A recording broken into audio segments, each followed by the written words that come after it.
Star Trek has found its most underrated chief medical officer, or Star Trek has at long last found its most underrated chief medical officer, and it won't be the one most immediately suspect. The Star Trek franchise has been graced with many excellent CMOs, such as McCoy, Bashir, or Crusher. They have saved their ships time and again, earning their status as legends. Now, in Star Trek Lower Decks H1, Dr. Tana, the Cerritos CMO, takes her place beside them with one awe-inspiring feat. In the tale from Ryan North and Derek Charm, the issue opens with the Cerritos crew struggling to contain a virulent outbreak aboard the ship. The disease causes purple bumps to appear on the infected body and can result in death. Captain Freeman asks Tana how long until the disease is fatal. Tana scoffs, saying she is not going to let it get fatal because she intends to cure it first. Dr. Tana then makes good on her word, quickly working up a cure and saving the ship. Star Trek's oldest war, chief medical officers versus ship-wide infections. The entire scene is a parody of the first season original series episode Miri, which saw the Enterprise crew become infected with a disease similar to the one Cerritos was facing. The disease had ravaged an entire planet centuries prior, and would have done the same to the Enterprise crew if not for Dr. McCoy. McCoy raced against time to find a cure, but not before some crew members fell violently ill. Miri was one of several episodes across the franchise where a crew would deal with an outbreak of some sort. Episodes centered around these outbreaks have been some of the franchise's best. In the Star Trek The Next Generation second season episode Unnatural Selection, the Enterprise discover a derelict Starfleet vessel. The crew were all dead, every one of them aged prematurely. Investigating further, the Enterprise nearly becomes infected with the same virus. Later in Deep Space Nine's first season in the episode Babel, the station was infected by a disease that scrambled a victim's language processing centers.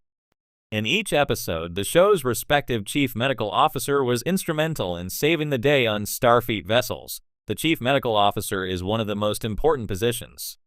Crucial to the functioning of a starship or starbase, the CMO helps ensure the well-being of the crew, and this mandate gives them the authority to override a captain's orders in extreme situations. The various Star Trek shows have featured some of the best CMOs in Starfleet. While not the first Star Trek CMO, Dr. Bones McCoy may be the best known. McCoy's compassionate nature and medical acumen would set the mold on which all other Star Trek CMOs are judged. There have been other great chief medical officers in the Star Trek franchise. Dr. Beverly Crusher from Star Trek The Next Generation is regarded as one of the best of her era, and was even in charge of Starfleet Medical for a short while. Dr. Julian Bashir, Deep Space Nine CMO, was a young Academy graduate when he came to the station. Voyager's emergency medical hologram, one of Trek's most fascinating characters, navigates the horrors and wonders of the Delta Quadrant. Other CMOs include Enterprise's Phlox, Discovery's Hugh Culber, and Lower Decks Tana. Dr. Tana, the CMO of the Cerritos, is one of the more recent additions to the Star Trek mythos. Tana is Cation, a felinoid species introduced in Star Trek, the animated series, and her presence is a shout-out to that often overlooked show. As seen in Star Trek Lower Decks H1, Tana is a highly competent physician, but somewhat lacking in bedside manner. The acerbic Tana, who swears more than anyone in Starfleet it seems, is believed by some Star Trek fans to be a parody of Dr. Catherine Pulaski, the Enterprise's CMO in the Next Generation second season. For decades, Star Trek has captured the imaginations of millions with its exploration of strange new worlds, groundbreaking technology, and a future vision of a united, progressive galaxy. But beneath the surface of phasers and starships lies another key aspect of the franchise: its characters.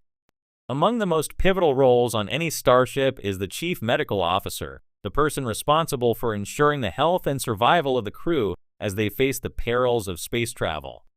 While Star Trek has given us several iconic doctors, Leonard Bones McCoy, Beverly Crusher, and the EMH emergency medical hologram from Voyager, one doctor often flies under the radar, Dr. Phlox from Star Trek Enterprise.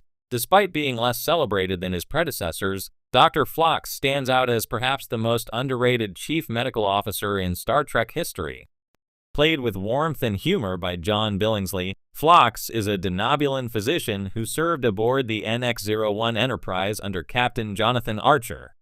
As the series aired in the early 2000s, it failed to achieve the same level of popularity as its predecessors, often leaving Dr. Phlox in the shadows compared to more established characters.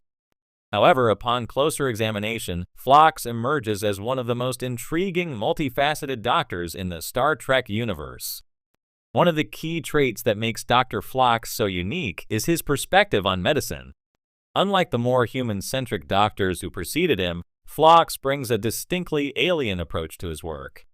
Denobulans, for instance, have a far different biological makeup than humans, which means Phlox himself possesses unique medical advantages. His multiple stomachs, heightened immune system, and even his ability to enter a form of stasis for rest differentiate him from the other doctors in the series. Phlox's medical techniques are similarly unusual. He employs a variety of alien creatures, microorganisms, and even bacteria in the treatment of his patients.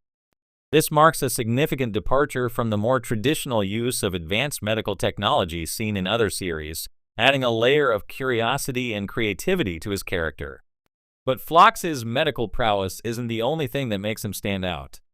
His personality and ethical worldview are refreshingly optimistic, even by Star Trek standards.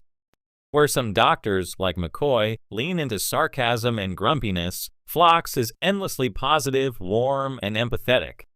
His boundless curiosity about the various species and cultures he encounters aboard the NX-01 is contagious, and his open-mindedness challenges many of the more rigid, human-centric perspectives often seen in the early days of Starfleet.